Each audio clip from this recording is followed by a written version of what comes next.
예, 참 다윗이 그 시편에서 주님을 위해 사는 삶, 또 주님의 집 여호와의 성전을 위한 열정이 오히려 원수들의 핍박과 비방이 되어졌다. 저는 이 모습을 가지고서 우리가 하나님의 사람인 것을 잊지 말아라. 이럴 일이 일어날 때 이런 일들은 하나님의 그 백성들이 때문에 당하는 고통이다라는 것 기억하면서 오히려 더 기뻐하고 하나님 앞에 더 가까이 가는 일을 해야 된다라고 말씀을 드렸습니다. 다윗은 그때의 깊은 수렁과 또 웅덩이 물속에 빠진 것 같은 큰 고통과 수치를 경험했다 그랬고요. 또 거기서 구원해 주시기를 간구한다 그랬습니다. 그리고 이제 그들에게 공의를 나타내 달라고 오늘 구하는, 하나님의 공의를 나타내 달라고 하는 말은 이제 어떤 면에서 하나님 심판에 맡기는 것이겠죠. 그래서 오늘 좀 짧게 나눠 놓으면 22절부터 28절은 하나님 박해자를 벌하소서 이렇게 말하고 있어요. 그죠? 그리고 이제 29절로 36절에서는 하나님을 찬송하겠다라고 하는 결심과 바른 하나님 앞에서 살겠다라고 하는 결심과 그 하나님이 도우실 것에 대한 그 결과에 대한 확신을 이렇게 증거하고 있습니다. 다윗은 악한 자들에게 직접적으로 그 복수하거나 대적하려고 하지는 않아요. 그죠? 이것이 바로 믿음의 사람들이 해야 될 일이죠. 우리는 하나님의 전권을 믿는 사람들이니까 하나님께서 악한 자들을 심판해 달라고 간구할 뿐이죠. 그것은 단순한 개인적인 복수심 때문이 아니라 이 하나님의 백성에게 악을 행하는 것은 곧 하나님을 거스르고 하나님 나라의 질서를 어지럽히는 것과 같은 것이기 때문이다라는 의미를 우리에게 주고 있는 거죠. 그렇습니다. 생각의 폭이 참 넓어요. 다윗의 그 지금 당하는 그 위기 상황 속에서 나아가는 그 모습들을 보면서 참 생각의 폭이 참 넓다. 우리에게도 이게 좀 보였으면 좋겠어요. 우리에게도 이 세상에서 일어나는 일이 참 그러한 거구나. 그래서 내가 이 세상에서 진리를 따라 살고 하나님의 영광을 위해 사는데 어려움이 왔을 때, 고난이 왔을 때 참 우리 자신 앞에 평화를 펼쳐지는 그 고난을 가지고 오는 그 대적만 볼 것이 아니라 하나님의 그 전권을 그리고 하나님의 나라를 볼 수 있는 그런 눈들이 있었으면 좋겠어요. 그래서 제가 그 말씀을 인용한 곳이 있었죠. 요한복음 15장에서 가져왔었는데요. 제가 읽어드릴게요. 요한복음 15장 18절 19절에서 주님은 이렇게 말씀하셔요. 세상이 너희를 미워하면 너희보다 먼저 나를 미워한 줄을 알아라. 너희가 세상에 속하였으면 세상이 자기의 것을 사랑할 것이나 너희는 세상에 속한 자가 아니요 도리어 내가 너희를 세상에서 택하였기 때문에 세상이 너희를 미워하였느니라. 자, 그러면서 이제 16장 요한복음 16장 33절 세상에서는 환난을 당하나 다 담대하라 내가 세상을 이겼노라. 그러니까 주님과 우리가 하나인 것을 믿는 그 믿음 가질 수 있어야 되고요. 지난 주일날 우리가 성전을 헐어라 라고 할 때에 하나님이 원하시는 그 성전은 정말 유리그릇과 같이 깨끗하고 그 안에 하나님 성령으로 충만한 자들로 구성되어진 교회 공동체인데 아직도 남아있는 우리 속의 옛사람, 그렇죠? 장사하려고 장사꾼 같은 심보, 나중심의 세계를 이야기하는 거죠. 우상 숭배하려고 하는 그 정신들이 우리 속에 있을 때 하나님은 그걸 못하는 걸 헐어버리라고 말씀하시고 하나님 진리의 말씀이 친히 오셔서 그걸 헐고 계시다는 사실을 알 때, 그 헐고자 하는, 허시는, 헐어버리는 그 과정이 뭐가 일어나요? 이런 것들을 통해서, 세상의 것들을 통해서 우리에게 고통으로 다가올 수 있고 아픔으로 다가올 수 있는데, 그때에 그 우리를 정화하러 들어오는 그 존재를 미워할 것이 아니라 바로 내 안에 있는 옛사람들이 부서져야 되고, 그것과 그것이 같은 존재인 것을 깨달아 알고서 버릴 수 있어야 된다라는 사실을 깊이 생각했으면 좋겠습니다. 세상은 교회를, 참 성도들을 곱게 보질 않아요. 그렇죠? 사람들이 생각하기를 교회는 세상 속에서 존경받아야 되고, 교회도 세상 사람들이 부러워하고 세상 사람들이 인정하는 집단이 되어져야 된다라고 생각을 하는데요, 영적인 관계 속에서 그들은요 교회를 절대로 인정하지 않아요.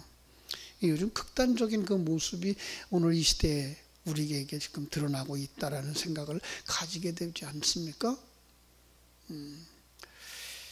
참 요즘도 교회에 대하여서 그들이 요구하는 법을 보면은요 아주 너무하죠. 사실 300명, 100, 1000명씩 들어가서 예배할 수 있는 예배당에 50명만 들어가라. 그 50명 들어가서 구석구석에 앉아있는 모습을 이렇게 사진으로 보면요, 그건 예배도 아니거든요. 예배당도 아니에요. 그리고서 저희들은 모여서 밥 먹고 술 먹고 하는 모습들을 한 식탁에 앉아서 둘러앉아서 10명씩 이렇게 10명이나 넘는 사람들이 둘러앉아 있는 사진도 보게 되어지고, 그런가 하면 백화점에 사람들이 다닥다닥 들러가지고 전철 안에는 어깨를 비빌 정도로 사람들이 많이 타는 그런 곳에서 전염되어졌다는 얘기는 안 나오고, 그저 모든 사람들이 교회 갔다가 오고 나면 교회에서 저 전염병이 묻어오는 것처럼 교회가 무슨 전염병이 뭐 온상이나 됩니까? 이런 나쁜 사람들 같으라고. 그렇게 지금 세상을 몰아가고, 교회를 몰아가고 있는 거죠. 그죠? 그리고 모든 거 교회에다가 뒤집어 씌워놓고 모여서 예배만 안 된다. 거기 꿀먹은 벙어리처럼 따라가고 있는 교계의 지도자들 모습을 보면서 잘도 길들여져 가는구나, 탄식이 나오죠. 염려스러운 것은 이렇게 가다가 이 나라가 사회주의 국가나 공산주의 국가로 전락해 가는 건 아닐까. 예, 공산주의 국가는 교회를 헐어버리죠. 그죠? 세상의 그 극단적인 모양이 공산주의 국가니까요. 하나님을 믿지 않죠. 그죠? 그런데 더 안타까운 것은 교회 안에까지도 이 좌경화되어진 목사들까지 있다는 거예요. 암담한 현실이 아닐 수가 없습니다. 이 나라 하나님이 권력을 주셨고 하나님이 직분을 주셨는데, 그 하나님 주신 직분을 하나님의 영광을 위해서 썼으면 좋겠는데, 교회 안에 있는 직분자들도 마찬가지. 더 나아가서 이 나라에 세워진 정치인들, 국회의원들도 정말 이때에 하나님이 왜 나를 여기에 세웠을까를 다시 한번 깊이 생각하면서 바른 신앙의 자리, 그리고 자기 사명을 감당하는 자리로 나갈 수 있게 해달라고 이 새벽에 우리 같이 기도해야 될 줄로 믿습니다. 이때 성도들이 깨달아야 하는 것, 우리가 하나님께 속한 것이기 때문에, 하나님에게 속한 자들이기 때문에 이 사단이 이렇게 역사를 하는구나, 세상이 미워하는구나. 코로나19를 이 정치 환경에 이용하지를 않나, 그죠? 또 그로 말미암아서 그 경제적인 위기를 만나게 만들고, 그래 그들에게 돈 몇 푼 쥐어주면서 표를 얻겠다고 생각하고 마음을 얻겠다고 생각하는 그런 문화가 무너져야 되겠다라는 생각을 하게 됩니다. 22절부터 다시 한번 봅니다. 22절 그들의 밥상이 올무가 되게 하시며 그들의 평안의 덫이 되게 하소서. 저주라기보다는 행악자들이 행악을 하지 못하게 해달라는 거죠.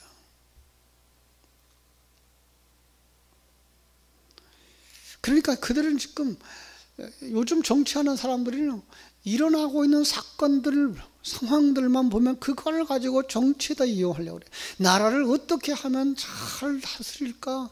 나라가 정말 건강한 나라가 될까? 청년들이 건강하게 성실하게 일하면서 이 나라를 위해서 자신들의 인생을 꿈꾸면서 나을 수 있을까를 연구하고 그 세워나가는 게 아니라 그냥 그걸 빌미로 삼아서 어떻게 하든지 자기들 정권만 유지하려고 하는, 그것이 무너지게 해달라고. 그죠? 나라는 옛날부터, 이 나라 대한민국은 삼권이 분립되어져 있는 나라예요. 교회와 정치가, 그죠? 상호 불가침적이었죠. 그런데 불구하고 지금은요, 완전 통합체제로 가려고 그러는 거죠. 1인 체제로 가려고 그러는 것 같은 생각이 드는 거죠. 마치 저 북한의 모습처럼. 언론이 장악되어져서 자기들에게 유익한 언론만, 뉴스만 전하게 하고 있어요. 판검사들이, 경찰들이 그들에게 끌려가면서 그들에게 유익한 사람들을 자기들의 자리에 세우고, 어떤 사람들은 아예 무시해버리고, 거대 여당을 만들기 위해서, 정말 이거 아직까지 발표된 얘기는 아닙니다만은, 불법 선거를 하지 않았는가라는 걱정들을 하게 만드는 상황인 거죠. 여러분, 그러나 이러한 상황 속에서 우리가 기억해야 될 게 뭡니까? 하나님은 졸지 아니하신다. 그렇죠? 하나님이 통치하고 계시는 이 나라, 이 섭리를 하시는 하나님을 믿는 믿음이 우리 속에 있어야만 우리 심령의 불이 좀 덜 날 거예요. 그죠? 하나님은 이 나라를 지키고 계신다. 이 하나님의 백성들을 보호하고 계신다. 물론 이 상황 속으로는요, 이 시대적인 상황 속으로는 이 나라가 무너질 수도 있어요. 이대로 그대로 나가면요, 경제가 완전히 무너집니다. 요즘 그렇게 돈벌이 잘하고 있었던 어떤 연예인이 자기는 문을 닫았다, 폐업을 했다. 그럼 그건요, 지금 이 코로나19라고 하는 것을 정치에 활용함으로 말하면 사람들이 그 업소에 못 들어가게 만드니까 식당이 문을 닫을 수밖에 없죠. 이런 것들은 하나둘이 아니에요. 그리고 그 사람은 어떤 특별한 사람이니까 드러났을 뿐이지, 지금 문 닫는 가게들이 수없이 많죠. 생계를 유지할 수가 없으니까.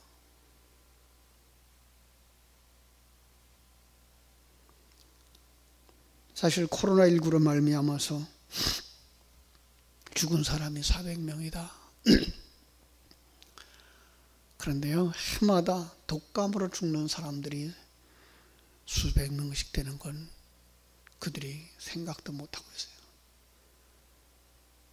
폐렴으로다가 돌아가신 분들을 수천 명씩 되셔요. 근데 지금은 그런 숫자는 지금 안 나오고 있잖아요. 왜? 모두 다 코로나19로다가 덮어 씌워버렸기 때문에.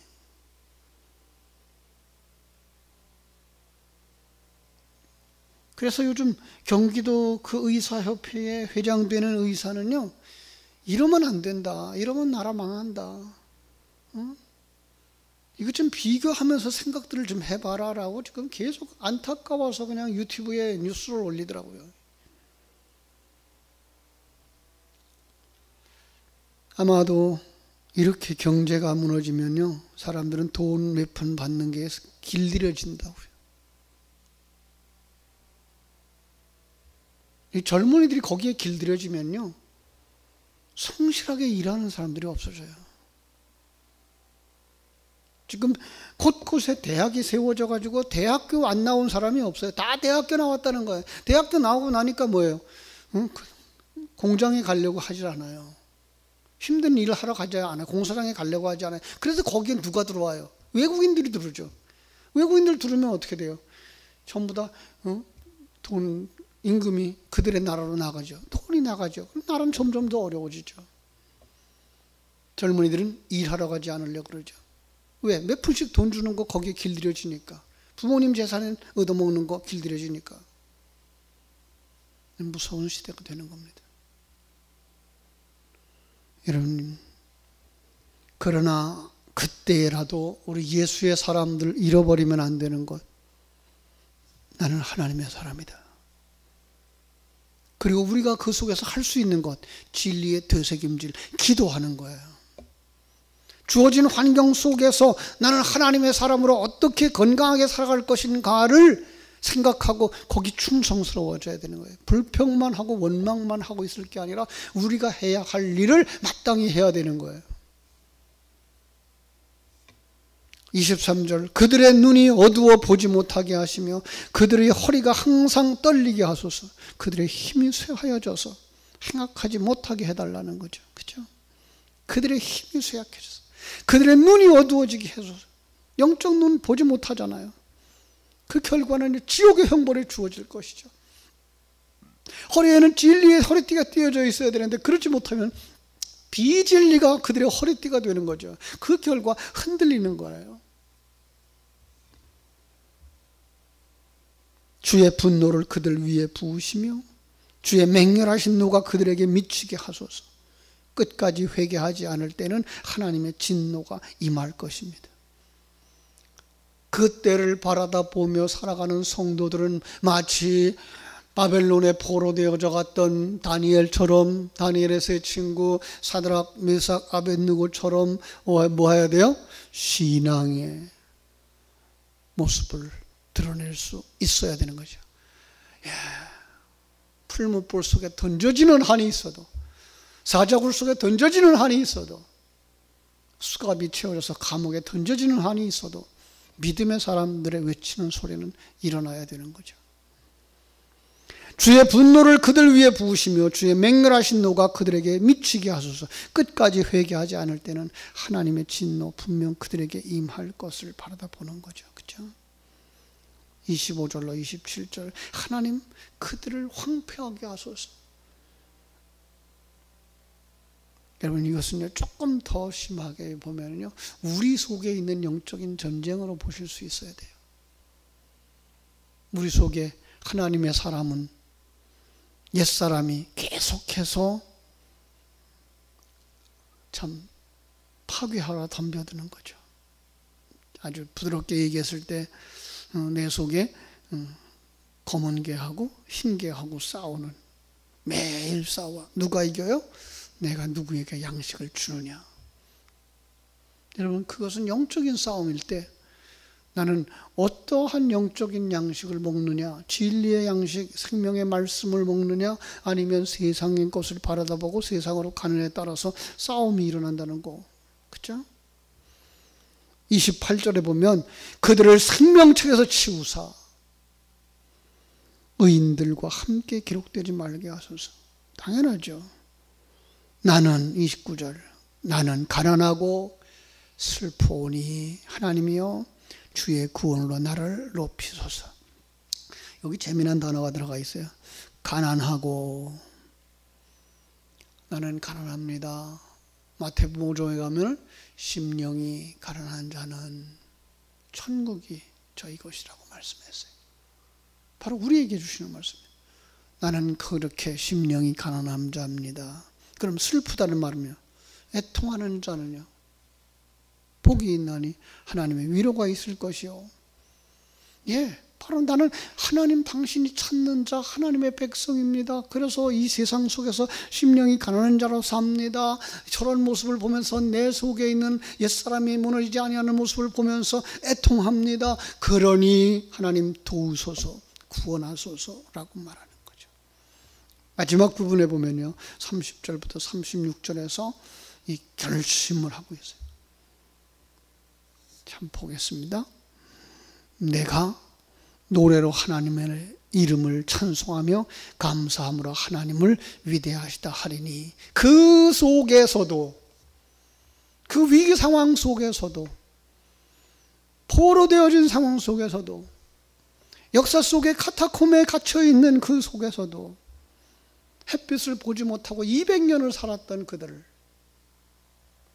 그래서 키가 한평생 자라도 1m 20밖에 크질 않았대요. 그런데도 불구하고 그들은 신앙을 지켰어. 그 속에서 뭐 했어요? 예배하며 찬송하며 감사하며 살았다는 거예요. 참 하나님께서 그들을 지키시고 보호하셔서 복음의 물줄기를 오늘까지 흘러오게 하셨던 것처럼 이때의 믿음의 사람으로 굳게 서서, 우리 할머니는 기도하는 할머니였어, 우리 아버지는 기도하는 분이셨어, 늘 기억하면서 그들이 그 신앙의 줄기를 이어가고 거기에 성령의 기름이 부어져서 다음 세대로 신앙을 전승시켜 나갈 수 있는 여러분들 자손 되어지기를 주님의 이름으로 축복합니다. 기도하겠습니다. 아버지 우리 하나님,